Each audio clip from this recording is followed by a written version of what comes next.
Welcome back to the show. और इस programme के आखिरी से में हम आपकी टेलीफोन कॉल्स भी लेंगे और उनके जवाबात अगर हमारे सियासतदान जो हमारे साथ मौजूद है वो देना चाहें या जो यूनियन इस CBA हड़ताल पर है वो देना चाहें, लेकिन कम से कम आपका मैसेज ज़रूर पहुँच जाएगा, आपका जो भी मैसेज है वो रजिस्टर ज़रूर हो जाएगा।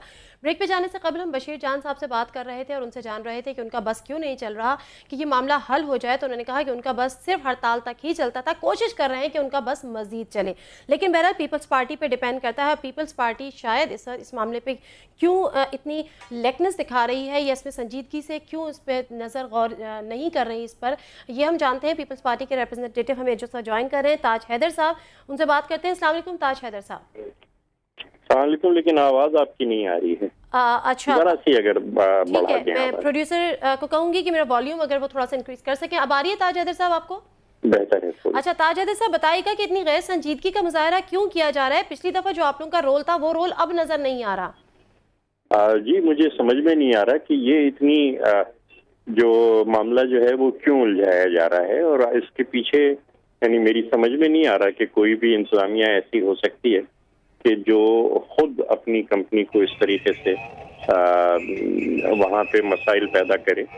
और मुझे लगता है कि पता नहीं क्या हो रहा है। 2-3 दफ़ा प्रेशर डाला गया, कहा गया कि बातचीत करें, ये लोग आके बैठते हैं और फिर एक अपने बातचीत खत्म करके चले जाते हैं। मेरी तो समझ में नहीं आ रहा कि इसके पीछे क्या खेल हो रहा है। अच्छा ताज हैदर साहब इतना मुझे अच्छा जरूर है कि खेल कोई हो रहा है। अच्छा तो आपको ये समझ ही नहीं आ रहा कि हो क्या रहा है? बशीर जान साहब बैठे हुए एनपी के रहनुमा, वो कहते हैं कि इंतजामिया बहुत ज्यादा हटधर्म है, तो अब ये सॉर्ट आउट कौन करेगा कि इंतजामिया क्यों ऐसा कर रही है? नहीं, मैं वही कह रहा हूँ कि ये घंटे भर का मसला है इसको सॉल्व करना। अव्वल तो ये मसला खड़ा ही नहीं होना चाहिए था कि आखिर क्यों किसी को रोजगार से निकाला जाए और क्यों एक सरप्लस पूल बनाया जाए और इस किस्म की बातें की जाएं।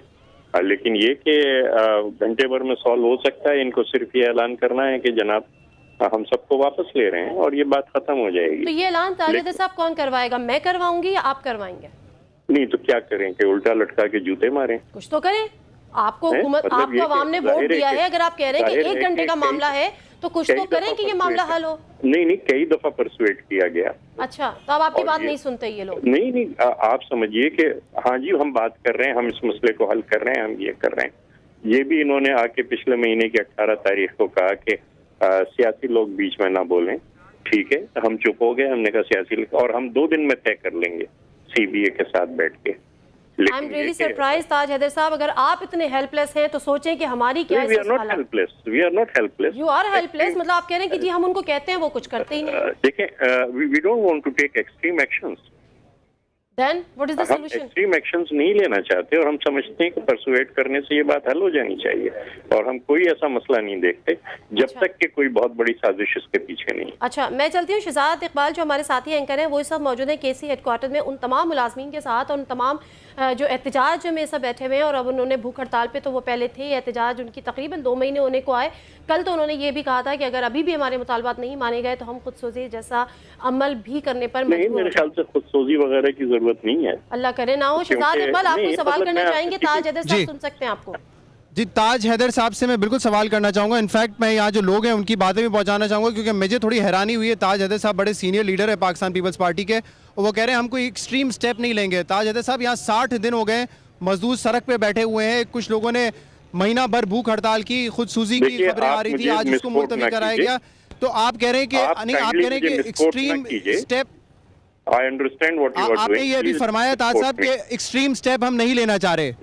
जी, अगर 2 महीने तक हड़ताल पे है तो फिर इससे और नहीं लेंगे और नहीं लेना चाहते, इसके अंदर जमीन आसमान तो फिर इसका मतलब अगर ये मजदूर यहाँ 2 महीने की बजाय 2 साल भी बैठे रहेंगे तब भी आप लोग कुछ नहीं करेंगे? सिर्फ मैंने ये नहीं कहा, मैंने ये भी कहा कि हम बार बार परसुएट करते हैं, बार बार इनको टेबल पे बिठाते हैं और फिर ये कोई गड़बड़ करते हैं। ठीक है, अब मैं लतीफ मुगल साहब से बात करूंगा। मुज़ाकरात हुए हैं और लेकिन हमेशा ये मुज़ाकरात की टेबल से किसी न किसी बहाने से इंतजामिया यहाँ से उठ गई है, और इस इंतजामिया पीछे हट जाती है। ठीक है, हमें ये कहा गया कि जी हम हर बात तस्लीम कर लेंगे, और उसके बाद फिर जी, और मुझे पता है कि मजदूरों ने ये भी कहा कि हम कल को फिर बैठ जाते हैं, बात कर लेते हैं। उन्होंने कहा नहीं साहब, बात नहीं हो सकती। तो ये मतलब इंतजामिया, ताज हैदर साहब आप कह रहे हैं कि इंतजामिया इंटरेस्टेड नहीं है। मैं लतीफ मुगल साहब का पहले पॉइंट ऑफ व्यू ले लूं। लतीफ मुगल साहब, और मैंने ये कहा है आपसे, अगर शायद आप सुन रहे हो सकता है आप वहाँ पे ना सुन रहे हो, मैंने ये कहा है कि मुझे फरमाइए। मैंने कहा है कि कोई इंतजामिया इतनी अहमकाना बातें नहीं कर सकती जितनी KESC की इंतजामिया कर रही है, जब तक कि कोई दूसरी साजिश इसके पीछे ना हो। ठीक है ताज हैदर साहब, मैं लतीफ मुगल साहब से बात करूंगा। ताज हैदर साहब का कहना है कि अहमकाना हरकतें कर रही है इंतजामिया, जब भी टेबल पे आप लोग आते हैं तो वो कोई ना कोई बहाना बना के पीछे हट जाते हैं। जी लतीफ मुगल साहब, अब जो है ये मुझे बताएं कि अगर मैनेजमेंट पीछे नहीं हट रही है, आप लोगों की 2 डिमांड्स हैं जो इखलाक साहब ने बताई, क्या आप लोग उसमें कोई कमी करने का इम्कान है कि उन डिमांड्स में से कुछ कम करें ताकि जो मसला है हल हो सके? क्योंकि कराची की 2 करोड़ की आबादी है जो कि परेशान है, नहीं पता मैनेजमेंट का कसूर ज़्यादा है या आपका कसूर ज़्यादा है। देखें, ये आपको पता होना चाहिए कि मैनेजमेंट का कसूर ज़्यादा है या हमारा कसूर ज़्यादा है। हम तो अपने रोज़गार के हक़ के लिए जद्दोजहद कर रहे हैं, या हम यहाँ रोड पे बैठे हुए हैं, हम अपना रोज़गार बचाने के लिए जद्दोजहद कर रहे हैं। और दूसरी बात ये कि जो KEC की मैनेजमेंट है वो हठधर्मी पर उतरी हुई है। हमारी सिर्फ एक डिमांड है, हम कोई इनसे मराहत नहीं मांग रहे हैं, हम सिर्फ अपना रोज़गार बचाने के लिए इनसे बात कर रहे हैं। और हम मुज़ाकरात पे यकीन रखते हैं, हम सियासी लोग हैं, हम ट्रेड यूनियनिस्ट हैं, हम पुरअमन मुज़ाकरात पे यकीन रखते हैं, हमारी जदोजहद पुरअमन है और हम बामकसद मुज़ाकरात इनसे चाहते हैं। 1-2 मरतबा हमारी मैनेजमेंट के साथ बात हुई है, लेकिन वो जो 4,500 लोगों को सरप्लस करने का मसला है उस पर वो बात करने के लिए तैयार नहीं है। उसके नतीजे में बाद में जो चीज़ मसाइल पैदा हुए हैं, चार्जशीट वगैरह, टर्मिनेशन, उसके लिए उन्होंने लीनियंट व्यू लिया है। लेकिन जो हमारा मेजर मसला है वो 4,500 लोगों के रोज़गार का तहफ़्फ़ुज़ है, उनके जॉब प्रोटेक्शन का मसला है। हम चाहते हैं कि मैनेजमेंट इस पर आकर हमसे, ठीक है, मतलब आपकी डिमांड्स आप कम नहीं करेंगे, आपकी जो डिमांड्स है 2 वो वहीं पे रहेंगी, सवाल ही पैदा नहीं होता। हम इस डिमांड से पीछे हट ही नहीं सकते। ठीक है। अच्छा, आप मुझे ये बताएं, हमने पहले भी कोशिश की थी कि किसी हुकूमती शख्स को, क्योंकि आपको पता है कोalition गवर्नमेंट है, MQM भी है, ANP भी है, पीपल्स पार्टी भी है, किसी शख्स को यहाँ पर लेके आए। आज भी हमने काफ़ी सारे लोगों को रिक्वेस्ट की, कोई आना नहीं चाहता हुकूमत का शख्स आप लोगों से बात करने के लिए, इसलिए मैं अकेला आया हूँ। क्या वजह है हुकूमत उस तरीके से इंटरेस्ट नहीं ले रही इस इशू में? क्या वो आपको गलत समझते हैं? ताज हैदर ने कहा मैनेजमेंट गलत है, वजह क्या है कि हुकूमत के नुमाइंदे इंटरेस्ट नहीं ले रहे? देखिए, हुकूमत शायद ये आप इतनी लंबी गोली ना मारें, कर रही है। लतीफ मुगल बात ये है कि यहाँ हुकूमत के नुमाइंदे शायद आपके साथ नहीं आए, लेकिन इससे पहले जब हम प्रेस क्लब पे बैठे थे तो नवाब साहब लेबर मिनिस्टर हैं, वो भी आए, शादिया मरी साहब भी आई, रफ़ीक इंजीनियर साहब भी मुतअद्दिद बार आए और उन्होंने हमें अपनी पूरी हिमायत का यकीन दिलाया। इसके अलावा कराची की पूरी सिविल सोसाइटी, तमाम पॉलिटिकल पार्टीज़ जिसमें ANP का बड़ा मेजर रोल है हमारी हिमायत में, जमात इस्लामी, पाकिस्तान पीपल्स पार्टी के लोगों ने तो हमारे साथ सारा दिन टोकन स्ट्राइक पे भी बैठे। तो हमें पूरी सिविल सोसाइटी की हिमायत हासिल है। ऐसा नहीं है कि हुकूमत इसमें इंटरेस्टेड नहीं है, हुकूमत हमारा मसला हल करना चाहती है, लेकिन ये इंतजामिया की हठधर्मी है। शादिया मरी ने मुतअद्दिद बार ताबिश, आपने तो बड़े-बड़े, मुझे एक बात करने दे, मुझे आपने कहा था, मेरी बात सुन ले, मुझे आपने कहा था कि इमरान खान के धरने में जाना है, मैं इसलिए नहीं आया, वरना मैं तो रोज यहाँ पर आता हूँ। आप लोग का खुद मुझे कहा गया कि इमरान खान के धरने में जाना है। चली जाए।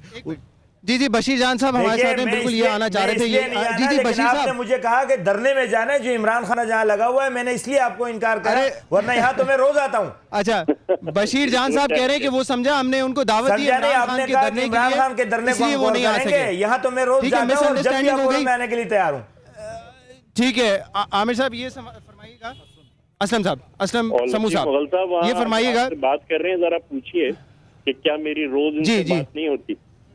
और लतीफ मुगल, ताज हैदर साहब से आपकी रोज बात होती है? जी हाँ, डेली बात होती है और ताज हैदर साहब बहुत इंटरेस्टेड है हमारा लतीफ मुगल साहब के हमें नौकरियों पे वापस लिया जाए। मैं जो चीज चाहता हूँ, जिस चीज के लिए मैं लड़ रहा हूँ, वो ये है कि आउटसोर्सिंग का निजाम खत्म किया जाए। ये जो थर्ड पार्टी, ठीक है ताज साहब, मैं एक और सवाल इन लोगों से पूछना चाहूंगा। किया जाए, राइट, ये मुझे बताएं कि अगर सब लोग कोशिशें कर रहे हैं, आपने बड़े बड़े नाम लिए, ताज हैदर साहब, शादिया मरी साहिबा, फिर भी हठधर्मी जो है मैनेजमेंट की ख़त्म नहीं होती, तो क्या मैनेजमेंट जो है इस मुल्क के स्टेट से, मिनिस्टर से सबसे ज़्यादा पावरफुल है? नहीं, ये कोई पावरफुल नहीं है, ये सरमायादार हैं, इनकी अपनी हिकमत अमली होती है, इन्होंने स्टेट के अंदर स्टेट बनाई हुई है।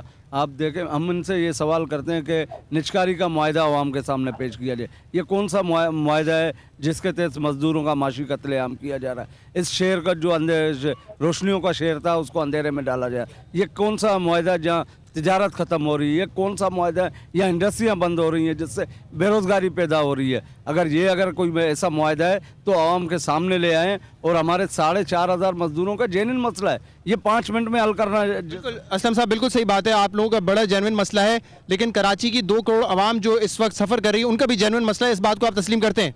मैं बिल्कुल तस्लीम करता हूँ। ये जो है कराची शहर का जो 2 करोड़ का आवाम का मसला है, 2005 से इन्होंने निजकारी के वक्त मुआहदे में कहा है कि हम 1000 जो है बिजली जनरेशन करेंगे, मेगावाट जनरेशन करेंगे, 210 मेगावाट में इजाफा किया है। बाकी फर्नेस आयल की बचत करने के लिए ये कराची शहर को इन्होंने अजाब में डाला हुआ है। बिजली का स्विच जो है ना इनके हाथ में, हमारे हाथ में नहीं है। बच्चे जो है परेशान हैं, शहरी परेशान है, दुकानदार परेशान है, सनतें जो है ना तबाह हो रही हैं, उसकी टोटल जिम्मेदार केसी की इंतजामिया है। एक और बात मैं आप सबसे करना चाहूँगा कि इस तरह की भी खबरें आपने सुनी होंगी, देखी भी होंगी कि लोग कहते हैं कि जो पॉलिटिकल पार्टीज़ हैं वो जानबूझ के जो है आप लोगों को यहाँ पे उन्होंने रोका हुआ है, आपको फंडिंग मिलती है। इस बात में कितनी सदाकत है, यह बात बिल्कुल गलत है?